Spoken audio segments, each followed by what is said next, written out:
हरियाणा के पंचकुला में राज्य स्तरीय पीएम किसान उत्सव दिवस समारोह का आयोजन किया गया। समारोह में मुख्यमंत्री नायब सिंह सैनी ने बतौर मुख्य अतिथि शिरकत की और ऑनलाइन माध्यम से प्रधानमंत्री मोदी ने कार्यक्रम का लाइव प्रसारण भी देखा। इस मौके पर हरियाणा के कृषि और किसान कल्याण मंत्री श्याम सिंह राणा भी उपस्थित रहे। इससे जुड़ी ये रिपोर्ट देखिए।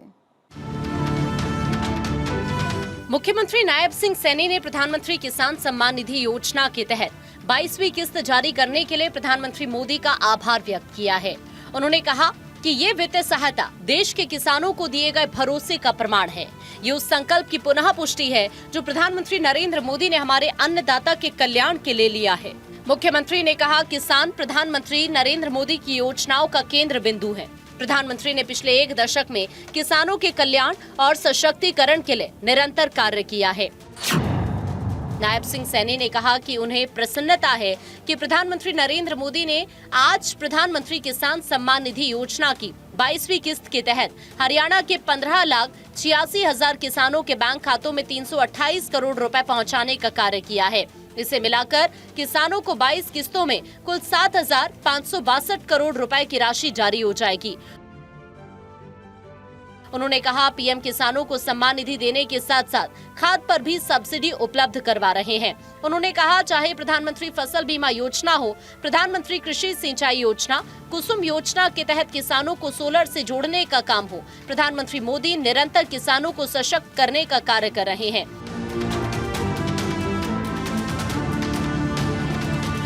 आदरणीय प्रधानमंत्री जी ने पिछले एक दशक में किसान को मजबूत और सशक्त करने का निरंतर काम किया। मुझे खुशी है कि आज आदरणीय प्रधानमंत्री जी ने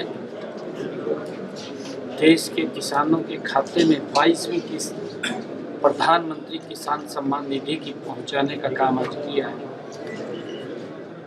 लगभग 18,500 करोड़ रुपए आदरणीय प्रधानमंत्री जी ने आज किसान के खाते में पहुंचाने का ये 22वीं किस्त के माध्यम से किया है। अब तक देश के यशस्वी प्रधानमंत्री मोदी जी ने किसान को लगभग 7,500 करोड़ रुपए से ज़्यादा पैसा किसानों को प्रधानमंत्री किसान सम्मान निधि के माध्यम से भेजने का काम किया है। आदरणीय प्रधानमंत्री जी जो प्रधानमंत्री किसान सम्मान निधि तो दे रहे हैं, परंतु उसके साथ साथ किसान को खाद भी सब्सिडी पर उपलब्ध कर रहे हैं।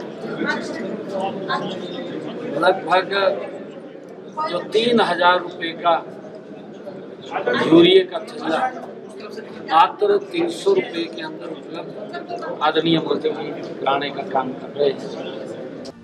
मुख्यमंत्री नायब सिंह सैनी ने कहा, मिडिल ईस्ट में चल रही युद्ध जैसी परिस्थितियों के कारण घरेलू एलपीजी गैस, पेट्रोल और डीजल की आपूर्ति बाधित होने की जो अफवाह फैलाई जा रही है, वो पूरी तरह से निराधार है। उन्होंने क्लियर किया कि हरियाणा में घरेलू एलपीजी, पेट्रोल और डीजल की आपूर्ति पूरी तरह से सामान्य और लगातार रूप से जारी है।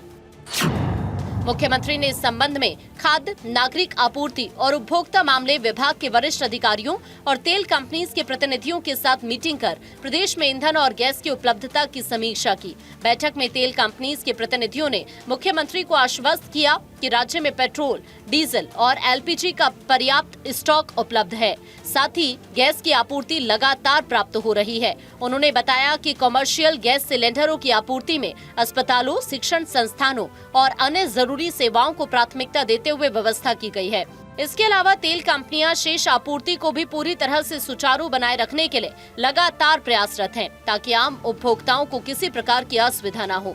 मुख्यमंत्री नायब सिंह सैनी ने प्रदेश के सभी उपायुक्तों और पुलिस अधीक्षकों को क्लियरली निर्देश दिए हैं कि किसी भी प्रकार की चोरी, कालाबाजारी या जमाखोरी की शिकायत मिलने पर तुरंत सख्त कार्रवाई की जाए। कमर्शियल सिलेंडरों की आपूर्ति में हमने अस्पतालों और शिक्षण संस्थाओं, अन्य आवश्यक सेवाओं को प्राथमिकता देने की व्यवस्था की है। ऑयल कंपनियां शेष आपूर्ति सुचारू रूप के लिए लगातार प्रयासरत हैं। हमने राज्य के सभी डीसीस और पुलिस अधीक्षकों और जिला खाद्य एवं आपूर्ति नियंत्रकों को सख्त निर्देश भी दिए हैं कि किसी प्रकार की चोरी, कालाबाजारी या जमाखोरी पर तत्काल कार्रवाई हो। मुख्यमंत्री ने प्रदेशवासियों से अपील करते हुए कहा कि वो किसी भी प्रकार की अफवाहों पर विश्वास न करें और अनावश्यक घबराहट या ईंधन और गैस का अतिरिक्त भंडारण करने से बचें। मुख्यमंत्री ने कहा कि राज्य सरकार पूरी तरह से सतर्क है और हर घर तक घरेलू गैस की निर्बाध आपूर्ति सुनिश्चित करने के लिए पूरी तरह से प्रतिबद्ध है। चंडीगढ़ से डॉक्टर थानेश्वर शर्मा की रिपोर्ट।